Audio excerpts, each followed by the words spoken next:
World famous Butch and Bob Show right here on WIFO 105.5 FM in Jessup. And Bob on the phone with us right now is Governor Brian Kemp. Go ahead, Bob. Yeah, we're glad to have the governor on again, regular on the Butch and Bob Show. Governor, always good to have you again. Thanks again for being with us here this morning. Again, a lot of radio stations love to have you. We're glad to have you. So again, thanks for calling in and being with us here today.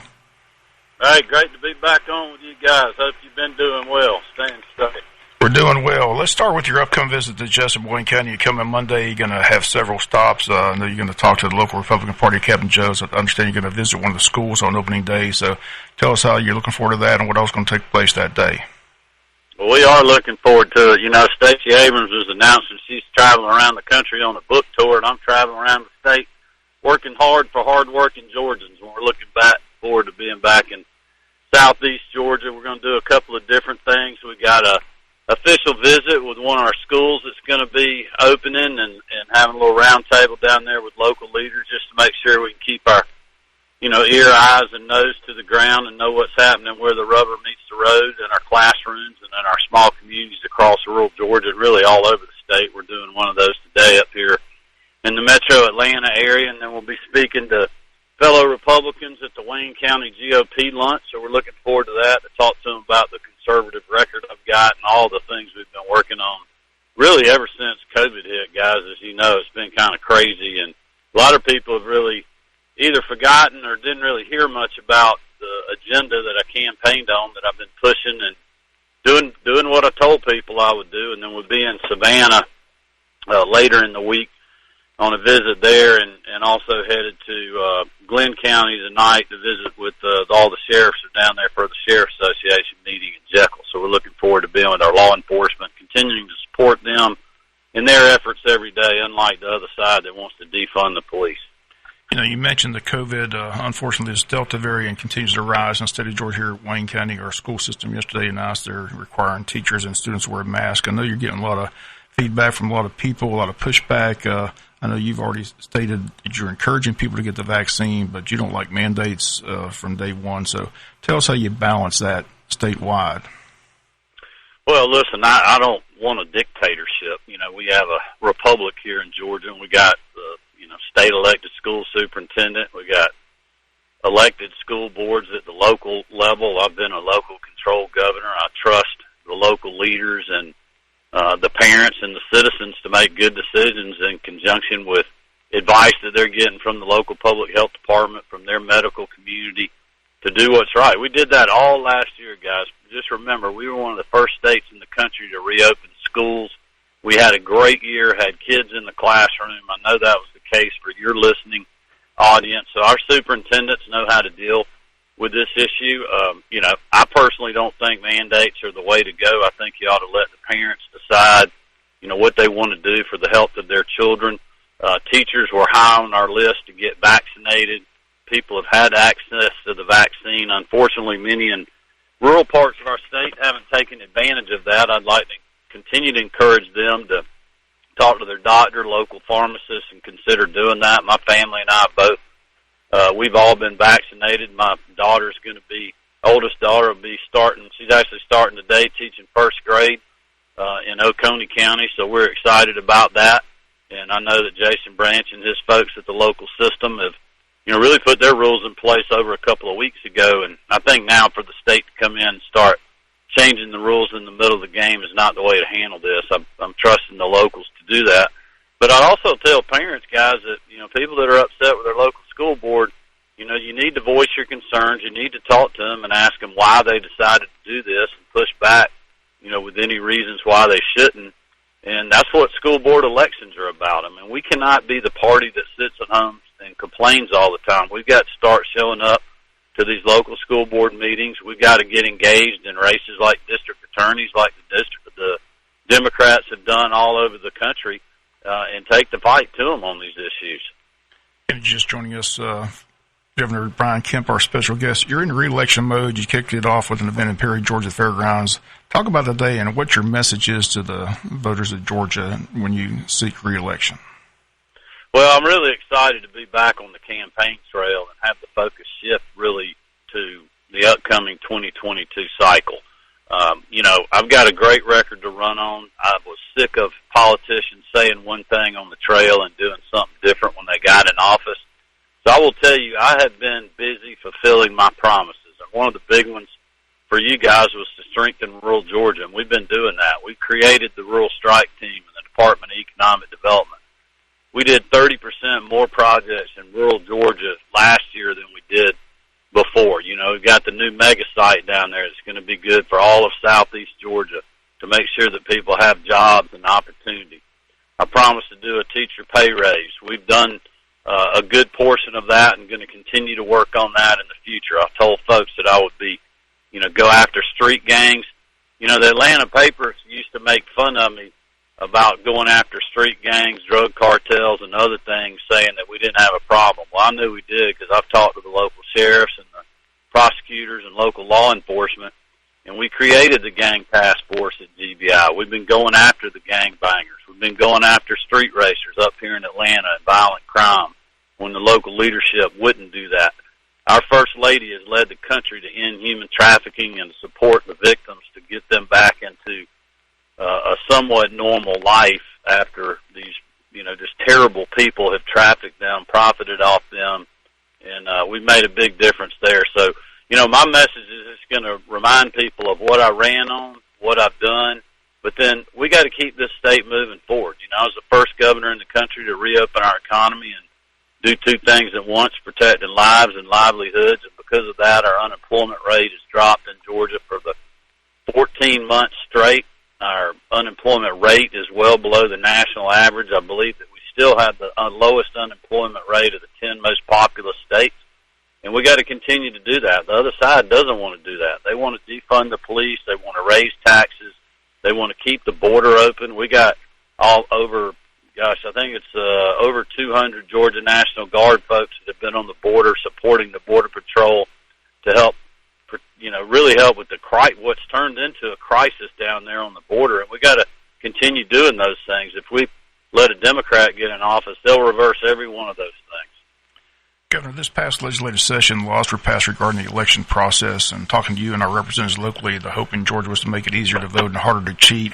But the national media, the Democratic Party, continue to say and argue that the laws are intended to discriminate and discourage African Americans and minorities from voting. So where does the state of Georgia stand at this time? Again, I understand there's a lot of lawsuits, but elections are coming up in November. So what's going to take place? What's in place? What's not in place? Explain where we are at this point. Well, the law's the law now. We've got 7 or 8 lawsuits, including the Biden Justice Department suing us. We've got the nation's top law enforcement agency suing us over election laws when they should be focused on violent crime in major cities all across the United States and going after street gangs and drug traffickers and human trafficking and many other things. But they've elected to politicize the Justice Department. But folks down there need to know that we are going to continue to fight every single one of those lawsuits. We're also going to win. The Democrats, what they don't want to tell you is they're against the voter ID requirement for absentee ballots. Well, yesterday, the new forms are available, which, Georgians, if they're going to request an absentee ballot, are going to have to do the proof of voter identification. These laws, as you said, Bob, make it easy to vote and hard to cheat. We want to have secure, accessible, fair elections in Georgia, and we believe that using a voter ID requirement, which has been free in Georgia, by the way, if you don't have one since the mid-2000s, and the same process we use for in-person voting, are the right way to go, along with a lot of other things, and we're going to continue to fight for that, and we're going to win. Every politician I talk to on my show, locally, statewide, I just can't grasp my head around why they fight the voter ID. Why have you understood why they fight that? Is anyone who wants a voter ID can get one. What's the and even the polling and the politics is bad for them, but they continue to do it. I guess to try to keep their base revved up, because you have the liberal wing activist crowd controlling the Democratic Party now, which is why I think they're doing it. But even Stacey Abrams has flip-flopped. She was saying that voter ID was Jim Crow in our bill, but then when Joe Manchin proposed it in a compromise bill at the federal level, she was all of a sudden for it. I think it's because she saw the polling on it. So it's hard to explain why they would even think that way. But look, it's good for us politically. We're going to continue to tell people the truth. I've done probably 95 to 100 interviews now, answering every question about our law, getting the facts out there. The Democrats won't do that. They just say it's racist and it's suppression and we need a federal takeover of elections, which is what they really want, and hopefully that's not going to happen either. Budget and money always in the news nationally and statewide. Here in Georgia, despite a record surplus, billions of dollars in federal aid, and a growing Georgia economy, I read where you're encouraging most state agencies not to request any extra money to spend in the upcoming year. So just talk about where the Georgia economy is. Again, as you mentioned, we were fortunate that everything stayed open. I mean, our economy is a lot better than a lot of states that you look at. So where do you see us financially statewide?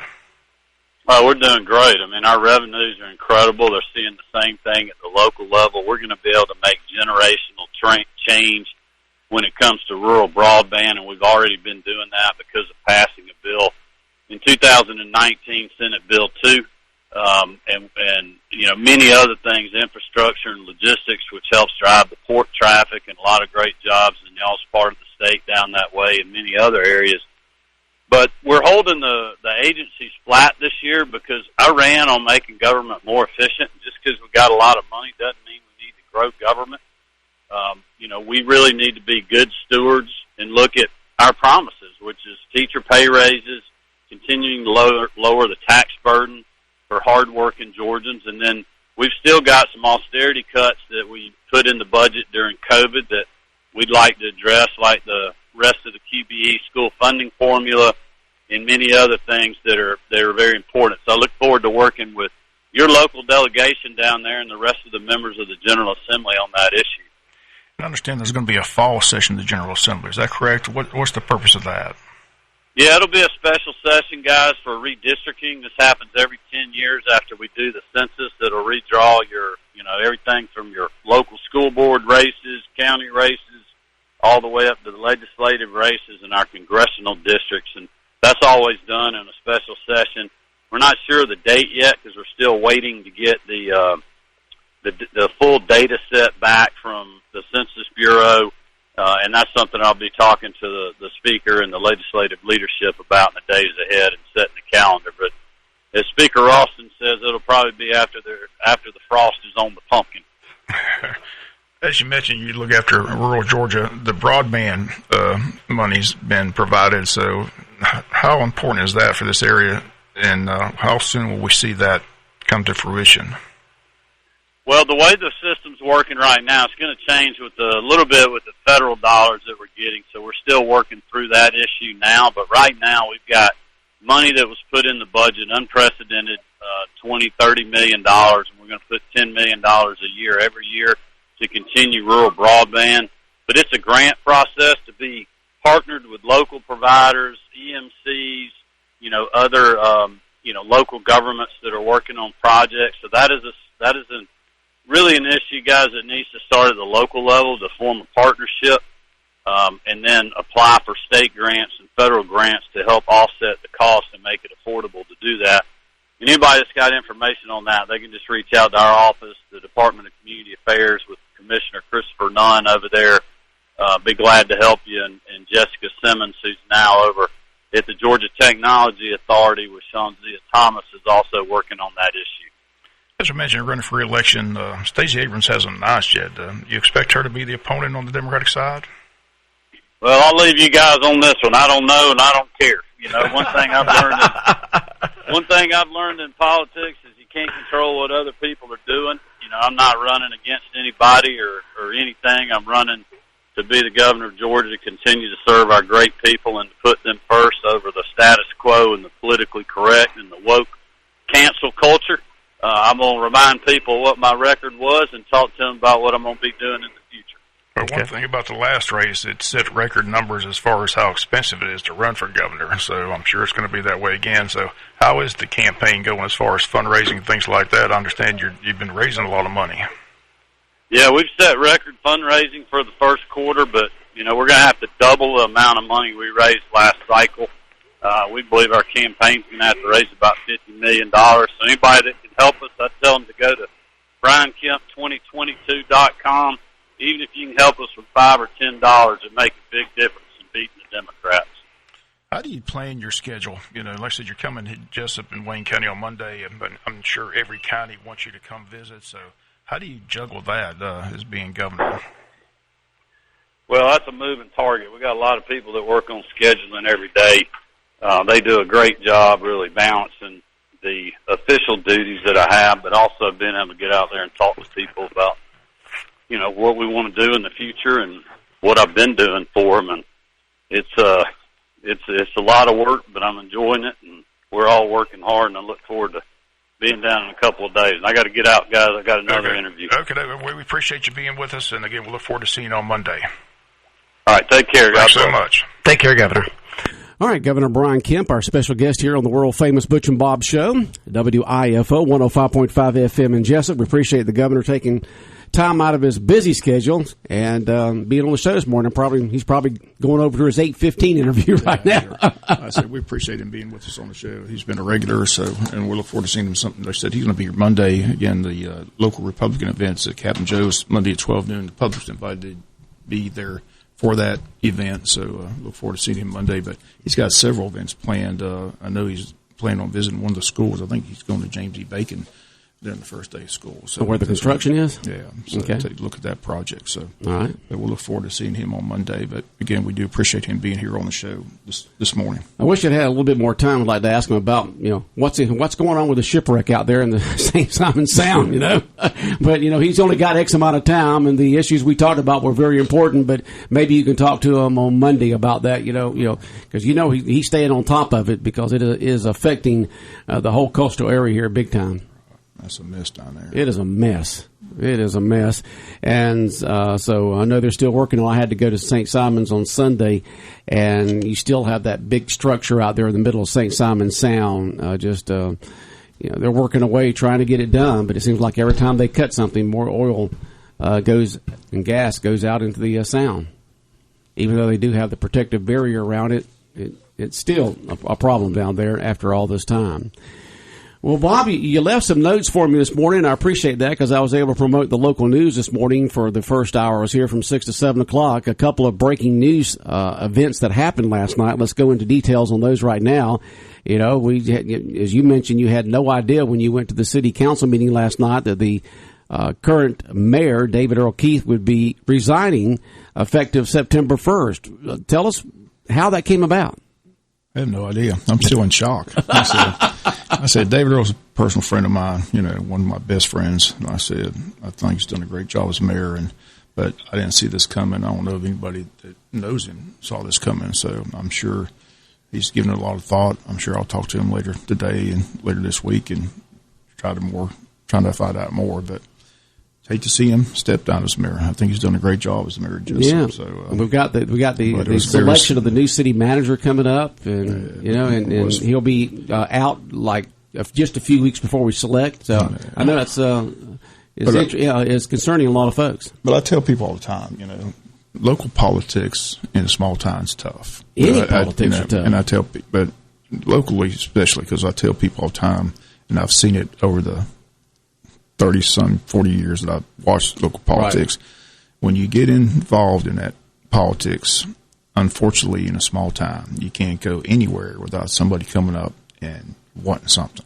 Wanting something, complaining about something. Right. I mean, you can't go to church, you can't go to the local grocery store, you can't go. I mean, you just can't go anywhere without. And like I told him a couple of weeks ago, I said, nobody ever comes up and says, man, you're doing a heck of a job. I asked him in the last 7 years, how many times have you heard that? You don't hear that much. That's just the nature of the beast. I mean, that's that's just human nature. People see a politician, they want to go up and, they've got something they want to help them with or whatever. So, so it's tough, but I said, I just hate to, and I said, I didn't see it coming. I was kind of, said they've had those 2 executive sessions, the executive session where they came out and said nothing's been taking place, but I don't think they've been discussing what took place last night. So I don't think anybody saw it coming. Listening to the interview and listening to not the interview, but listening to his statement there at the city council meeting, it seemed to be an extremely personal decision. From a personal standpoint, we do wish him the best. We do want to thank David Earl for his years of commitment and service to the city of Jessup, and it just seemed to be a very personal decision that he felt was best for him and his family at this time. And I'm sure that's what it is. I mean, I'm sure it was a family decision, and I said, wish him well. I said, he's still my friend. I love him to death. Like I told him last night, I love him like a brother. So I said, I just wish him nothing but the best. But I think he's done a great job with the city.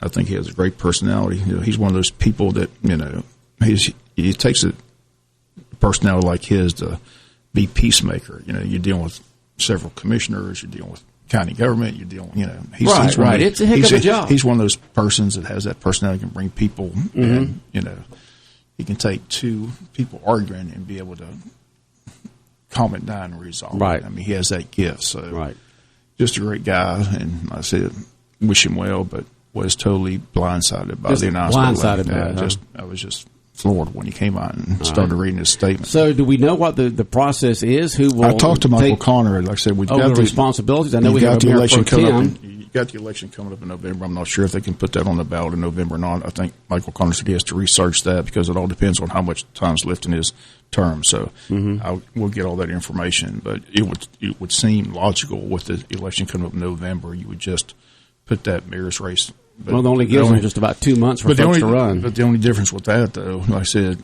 they've gone to staggered terms, so there's only certain districts that are voting in the mayor's race. It'd have to be a citywide. Everybody would have to vote. Everybody have to vote on that, so right? I'm not sure how that works, so we'll get all that information down the road. So, all right. So Jessup will be electing a new mayor sooner or later. Does the mayor pro tem take over as the responsibilities and duties of mayor at the next meeting and the civic functions? Well, he's there till September. I mean, he's not. Yeah, but that's only like 3 weeks away. I understand that, but he's not going. It's only 3 weeks away, and then if you don't have an election until later on.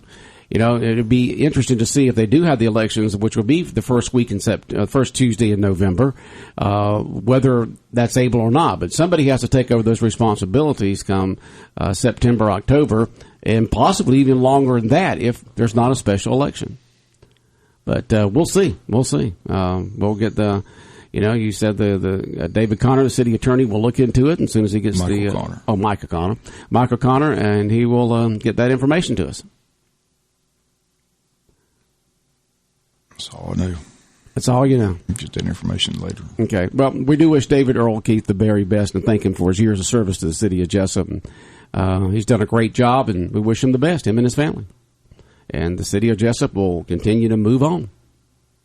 So the city of Jessup not only looking for a new city manager, got that search going on. Also, there will be an election for a new mayor sooner or later. It was a lengthy agenda, a lot to get into this week. Like I said, another topic was discussed, the pool. The pool, apparently the cost to get that pool up and running is going to be staggering, is what the word is. So the cost just keeps going up from what they're doing to begin with. They're going to get with an engineering firm, get the exact cost of what it's going to take to put that pool in place, and then go from there. But they need to know exactly how much it's going to cost. But apparently, I think the comment last night was they've been told untruths. So told untruths. Right. So another issue is that's a fancy way of saying somebody's not, and using the L word there. And I don't understand why they didn't understand this before, but the comment was made last night. When you build something, it's not just a matter of building. It's like these boardwalk projects. That one over there is right now it's closed down because the hurricane came in just to destroyed that. Destroyed it. Yeah. So you got to maintain it too. Right, but that's what they said last night, that it's not only about building something, but you have to maintain it years down the road. So you have to that's where the real expense comes in, is that maintaining. But for a long time. But they started that discussion last night, what they're going to do with that boardwalk project, because right now it's closed, and they got to see how much it's going to cost to prepare it. Is it worth repairing? They really don't like the location because it goes back in the woods, and a lot of people say it's not a safe place for that boardwalk. So, well, that was the whole thing about it when they first set it up, was to have you had the little plaques out there, the trees and the bushes, and you're supposed to see the wildlife in the name of it. You had the big board out in front of it that's talked about the wildlife itself, the different animals that you see in this creek, McMillan Creek, that goes through the city of Jessup. And so that's what it was all about to begin with, was to see and walk through the wildlife here in Jessup. I don't use that one I use the one over there on Pine Street. Pine Street, that's totally open, right? But the sad thing about that is I can tell people every time I go there, somebody just for kicks, just destroys it. Just, I mean, just pulls up boards, you're right. I mean, cut holes in it, like saws it up. Right. I kept telling them they need the camera video to find out who's doing that, because it's just aggravating. Every time you go there, there's part of the, it's just out of why people get a kick out of destroying stuff is this, I don't understand. That's expensive to replace those over and over and over again. So I can see that that's another topic was discussed last night. Right. But there's so much, there's the few bad apples that spoil it for everybody else. Everything that was discussed, you can't get a 2.5 hour meeting into a 10-minute newscast. That we'll have more from the meeting all this week on the local news. But okay. Like I said, the big news, of course, was the mayor announced his resignation. The other, the project, it's good to see they approved the industrial park. That's been worked on down there, right down the road. I thought that was approved because they cut that big right of way through there, but I guess they had more to do to it then from a zoning standpoint. They get a rezone to light industrial. Okay. So from the opening comes out here on Highway 84 just past the radio station on the left and goes all the way around to Sunset Boulevard near the current industrial park. And closer into town with more sewer and water and things of that sort to expand the industrial park. Right. All right, and then tell us about the school board's decision, Dr. Kelly. That press release came yesterday afternoon. I said we've been talking about this Delta variant, rising here in Wayne County and surrounding counties, and we mentioned that Judge Scarlett imposed the mask mandate at the courtroom Monday night, and I knew it was just a matter of time. So that press release, you could almost see it coming. Right, you can almost see it coming. So, other counties around us were doing the mask back to school. Right. So they mandated that. Like I said, so people need to know that for tomorrow. The open houses are tomorrow between 3:30 and 6. So if you're going, you're going to be required to wear a mask. So. Going to have to clean the mask again, Bob. I hadn't used mine in months. In fact, I purchased a couple yesterday because now that you have to go, like I said, because got to go to court tomorrow. So yeah. I kind of I was so tired of the mask, I kind of ditched it. But now it's coming back. I had to go get a couple more. So I got a few new masks for. It's going to be interesting. These folks who have decided not to get vaccinated now that the Delta variant is here and the spike is going up. Will folks say, this thing's just not going to go away until people get vaccinated? Will will the folks go get vaccinated now? It's just, I don't understand it. I mean, I just shake my head. Like I said, it's just, I talk to people all the time, ask them why, but some of them are just adamant they're not going to do it. So that's they stated emphatically, this is the pandemic of the unvaccinated. If you're unvaccinated, you're at risk of catching this. And if you do catch it, you get a lot worse symptoms if you do. If you are vaccinated. Friends right now, they're in the hospital with it that didn't get it vaccinated. So it is what it is. But like I said, I don't understand the logic. Like I said, it's for safety. It's for health. I got vaccinated in March, in February, March. You got vaccinated back in the spring. You don't see people define about, I'm going to stand outside and get hit by lightning. I mean, when the lightning comes, they tell people to get out of the lightning because you're in jeopardy of getting hit by lightning. Well, just take it's just like we heard this morning, take the politics out of it and go to your health professional. Go to your doctor. When we have health questions, that's who we go to. We don't go to social media. We don't go to our friends. We go to your health professional, your doctor, your PA, your nurse practitioner, whoever it may be. The emergency room, you can go there and they'll answer your questions about it. Go to your health professional and say, should I get the vaccine? And let your health professional make that decision for you as your health, because you do with anything else. When you have other health issues, you go to the doctor. They prescribe medications for you. They may prescribe shots, vaccines, whatever the case may be. Go to your health professional and talk it over with them. Right. And let it go from there. Just take the whole politics out of it. It's a health issue. But it'll be interesting to see how the school goes along and events and things of that sort. Is this Delta variant? I mean, we're having as many cases now as we did back in February here in the state of Georgia. And let's hope it stops and starts going back down again. Let's hope. Like I said, they got a big event at the hospital this coming Friday. So if you can go get free shots Friday at the hospital here in Jessup. It's available a lot of places. It's free. It's not like it's not available. It's available. It's available. So if you want it, you can get it. So that's right. Anybody can get it now, and it's free. And so that free vaccine clinic will be at Wayne Memorial Hospital this Friday from, is it 10 to 2 like it was last time, or 11 to 2, or I can't remember what the hours were, but it's the Moderna shot. and you get that shot, and then 4 or 5 weeks later, you go back and get the second shot. 11 to 2. 11 to 2. 11 to 2 p.m. All right, there at Wayne Memorial Hospital, you can get free Moderna vaccine shot. Free. Last time they had 40-something people last month. Hopefully there'll be a lot more this time. All right, Bob, anything else in your mind this morning? A lot going on out there in there. And we appreciate Governor Brian Kemp calling in this morning to be on the world-famous Butch and Bob Show. It's always nice to have to go and look forward to seeing him Monday. All right, take care. All right, the world-famous Butch and Bob Show brought to you by First Southern Bank, by Damon's Famous Fingers and Wings, by Murphy Butter Supply, and by O'Quinn & Associates Country Financial.